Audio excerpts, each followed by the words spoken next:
আসসালামু আলাইকুম দর্শক, ঢাকার প্রবল আগ্রহের মুখেও ফ্রান্সের প্রেসিডেন্ট ইমানুয়েল ম্যাক্রো আমাদের প্রধান উপদেষ্টার সঙ্গে বৈঠকে রাজি হলেন না।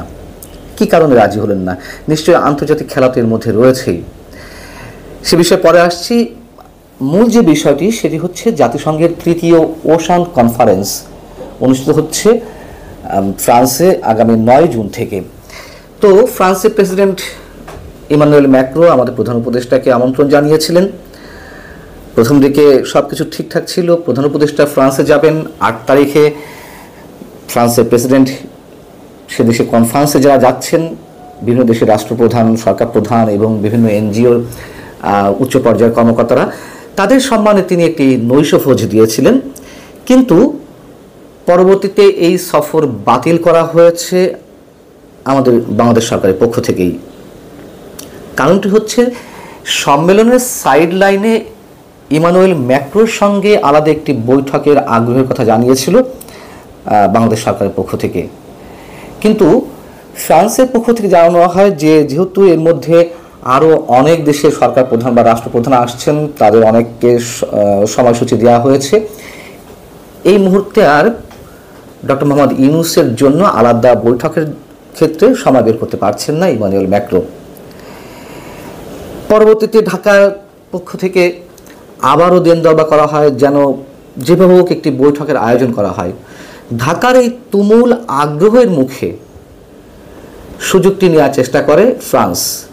তারা দুই দেশের সরকার প্রধানের মধ্যে এই বৈঠকটি কেবল আনুষ্ঠানিকতার মধ্যে সীমাবদ্ধ রাখতে চায়নি, তারা একটা গিভ অ্যান্ড টেকের পর্যায়ে যেতে চেয়েছিল। কি সেটি? তারা আকারে ইঙ্গিতে বুঝিয়ে দিয়েছিল যে 2023-এর প্রতিশ্রুতি অনুযায়ী স্যাটেলাইট এবং এয়ারবাস কেনার যে কথা হয়েছিল ফ্রান্স থেকে, সেই বিষয়ে বা সেই এজেন্ডাগুলো এই বৈঠকে রাখতে, কিন্তু ঢাকা সেটিতে রাজি হয়নি। রাজি না হওয়ার কারণও আছে, এবং এটুকু জানিয়ে রাখি যে এই বিষয়টি চূড়ান্ত আকারে ফ্রান্সের পক্ষ থেকে চলতি মাসের প্রথম সপ্তাহে জানিয়ে দেওয়া হয় যে সে দেশের প্রেসিডেন্টের সঙ্গে ডক্টর মোহাম্মদ ইউনূসের বৈঠক সম্ভব হচ্ছে না, এবং তার পরবর্তীতে আমাদের সরকার প্রধানের পক্ষ থেকে তার সফরটি বাতিল করা হয় আনুষ্ঠানিকভাবে। এখন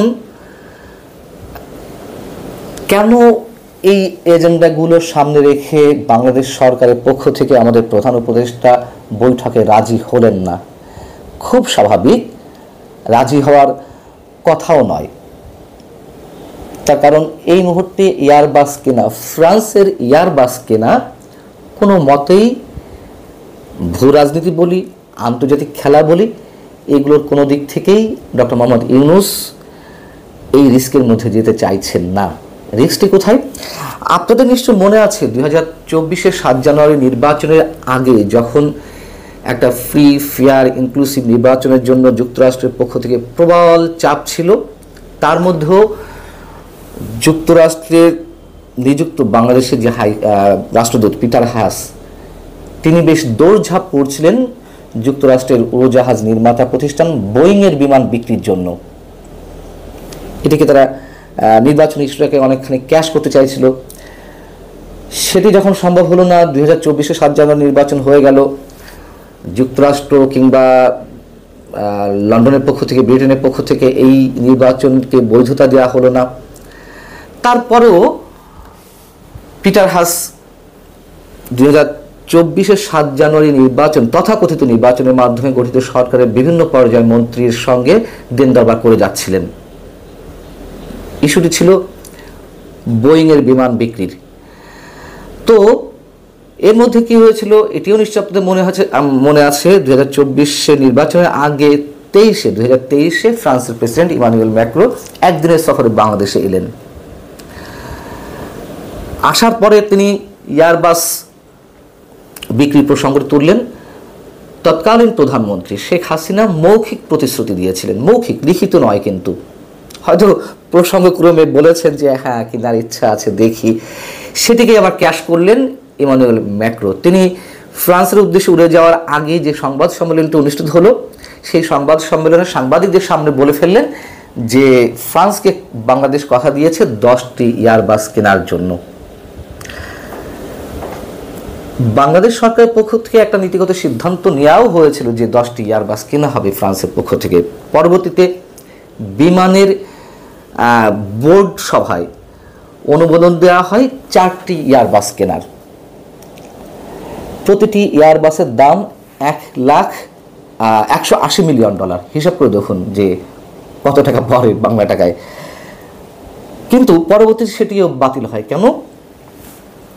প্রথম যে কারিগরি মূল্যায়ন কমিটি তারা 6-9 দেখিয়েছিল যে এটি লাভজনক হবে, এটি এই হবে, কিন্তু পরবর্তীতে এটি সন্দেহজনক অবস্থান থেকে আবারও কারিগরি মূল্যায়ন কমিটি পুনর্গঠন করা হয়। তারা বলে যে এটি বাংলাদেশের জন্য খুবই ক্ষতিকর হবে, খুবই লোকসানের পর্যায়ে যাবে। তারা দেখিয়েছিল যে কেবিন ফ্যাক্টরের সমস্যা। কেবিন ফ্যাক্টরটা কি? যে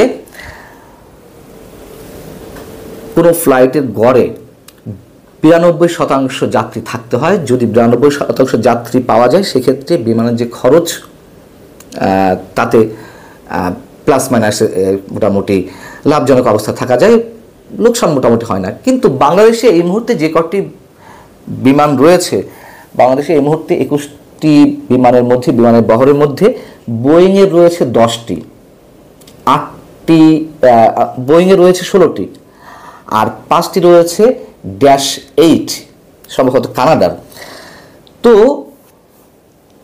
এইগুলো পরিচালন ব্যয় অনেক এবং ঘাটতি পুষিয়ে ওঠা যাচ্ছে না, যাত্রীর সংখ্যা তেমন হয় না। সেই জায়গা থেকে সেই 4টি বিমান মানে এয়ারবাসের 4টি এয়ারবাস কেনার সিদ্ধান্ত বাতিল করা হয়। এখন বিষয় হচ্ছে যে এয়ারবাসের মূল প্রতিদ্বন্দ্বী হচ্ছে যুক্তরাষ্ট্রের উড়োজাহাজ নির্মাতা প্রতিষ্ঠান বোয়িং, বা দুই প্রতিষ্ঠানের প্রতিদ্বন্দ্বী। আমরা তো জানি বর্তমান সরকার কিভাবে টিকে আছে। নির্বাচনের নাম এখন যুক্তরাষ্ট্র নিতেই চায় না। নির্বাচন প্রসঙ্গে কোনো প্রকার চাপ তারা দিতে চাইছে না। তাদের অনেক ধরনের দাবি রয়েছে, অনেক ধরনের চাওয়া রয়েছে, সেগুলো বর্তমান সরকার পূরণ করতে যাচ্ছে। নানান বিষয় তো আছে, করিডর থেকে শুরু করে ইত্যাদি ইত্যাদি। অর্থাৎ যুক্তরাষ্ট্রের সমর্থনেই ডক্টর মোহাম্মদ ইউনূস প্রধান উপদেষ্টা নির্বাচিত হয়েছেন। নির্বাচিত মানে প্রধান উপদেষ্টা পদে বসেছেন এবং ক্ষমতা টিকিয়ে রাখতে যুক্তরাষ্ট্রের কাছে নতি স্বীকার করছে বিভিন্ন ক্ষেত্রে, এরকম কথা তো প্রচলিত রয়েছেই। সেই জায়গা থেকে নিঃসন্দেহে এই মুহূর্তে ফ্রান্সের এয়ারবাস প্রসঙ্গে কোনো ধরনের আলোচনা ডক্টর মোহাম্মদ ইউনূস নিরাপদ বোধ করছেন না, যার কারণে এটি আমার মনে হয় যে চূড়ান্ত পর্যায়ে বাতিল করা হয়েছে। এখন